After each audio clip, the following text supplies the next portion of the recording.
How many people have faced discrimination, have had to change what they're wearing, have missed school time, all because of dress codes? Chances are, if you're a girl, you'll say yes to this. My name's Hattie Jones, and today I'm going to be speaking to you about dress codes, why they're put in place, a few rules that that dress codes generally have that many students have to follow, and why I think they should be limited at the very least. So hopefully by the end of this, you'll have a better understanding of the dress codes and why I think they're too strict and how we can limit them. And this is all coming from a current high school student. So I would like to consider myself, somewhat in the loop of things here. So let's just get straight into it. Dress codes are meant for all students, no matter our age, race, sex, pretty much everything. Everybody falls into the same category of dress codes. Everybody has to follow the rules. So they're designed so you're not wearing anything too revealing. You're not wearing anything that has drugs or alcohol or anything gang affiliated. It's supposed to make you feel like you're in a safe environment.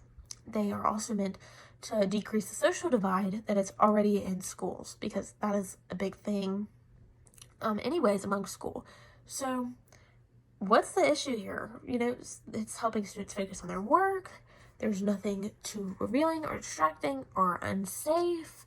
And even the prestigious law school at Boston College wrote that restricted dress codes are necessary to prevent classroom distractions. So this is promoting a positive and encouraging learning environment.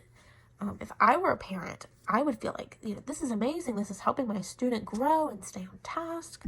So, what's the problem here? While there are a few exceptions, there's 3 dress code rules that I like to go by here and that I will be speaking on. We have the fingertip rule, the cropped shirt rule, and the shoulder strap rule. These rules are designed so that students won't be too distracted to their peers, but will still be able to show some skin. So let's just look at it case by case, see what we have here. The fingertip rule is so when you're standing with your arms straight down, wherever your lowest fingertip is, your shorts must fall there at the very shortest. If they fall here, you can't wear them. The issue with this is that, many students are changing bodies in high school and middle school, and shorts are cut different. They fit different on different people. They're going to fit different on everybody. They're going to fall different. And so in a Bugle Observer article that was actually written about a student who faced this rule, her mother said that even if we go by the fingertip rule, I don't think it's fair for every child to have to abide by the same dress code. Every child is different sizes. They're different shapes, different weights, different heights.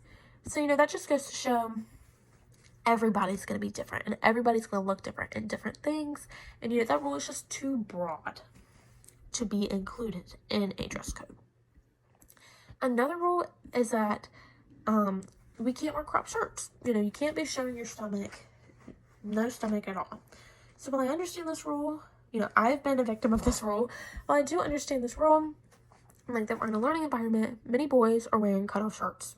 And so they will have their whole arm exposed. And, it'll sometimes expose their side, their chest, their stomach, and I can't even expose that much of my stomach. So, it's very difficult when many clothing brands are creating cropped shirts anyways.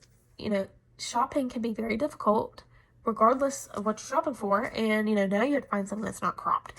Then some families can't afford to buy multiple wardrobes for in school and out of school. So that's another thing. It's just a very difficult rule to follow, especially in today's age. The intentions were there, but it's just not meant for the current world we live in. The last rule that I'm going to go over is the shoulder strap rule. That is when if you hold 3 fingers up to your shoulder strap here cannot be thinner than this, and you cannot be exposing a bra strap. And so, if you are, you've got to change.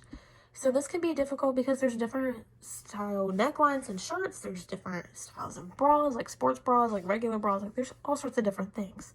In an LA Times article, author Sonali Kali wrote that the incident that brought attention to the Cortines campus began on a hot autumn day when Mary Jane Salazar, now 17, wore a red dress with thin shoulder straps to school with her bra exposed. Her counselor told her that her clothes were too revealing and offered her a sweater to wear, or her mother could bring her alternate clothing.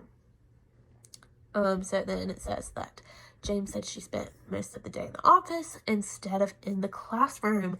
And so a little piece of fabric this big, which shouldn't even be sexualized, yes, like a bra can be sexualized, but a little piece of fabric is not going to stop somebody from doing their work. And so when you're missing all the school time in the office, that just is pointless. It's just not, I just can't understand it. It's just not understandable. So while there's a few ifs, ands, and buts to all the situations, they're pretty much the same. So at this point, you're probably like, why are they too strict? So many students express their cultural beliefs and their self-expression even in their clothing. So it helps students create their true identity in the times that it matters most, when you're really growing as a person. Let's see. Sam Houston State University wrote that the court observed that clothing is infused with intentional expression on many levels, and that clothes can symbolize ethnic heritage, political views, or religious beliefs. This really helps a student stand out from their peers. Extremely strict dress codes can also be hard for families to afford. Uniforms are very expensive, and you have to buy multiple uniforms for different days of the week, and you have to buy for all your children. It's just financially straining on the parents. And also, fellow students can become even more distracted when the student is out of class. When somebody's to come in and say, hey, your outfit's too distracting. It's a lot for something that, doesn't always need to happen. So the Education Week blog, which is very reputable, describes the situation by saying, the concern is that students who may already be struggling will fall further behind in class while they miss too much time serving suspensions, changing clothes, or waiting while administrators measure their skirt lengths. So dress codes have their benefits. The disadvantages are too far to just let go, though. So hopefully today I've taught you about dress codes, why they're too extreme. And we've looked at the opposing viewpoint. We've looked at the guidelines, why I think they should be limited, what they really are. So hopefully you will reconsider your ideas on dress codes and will have a better understanding of my thoughts.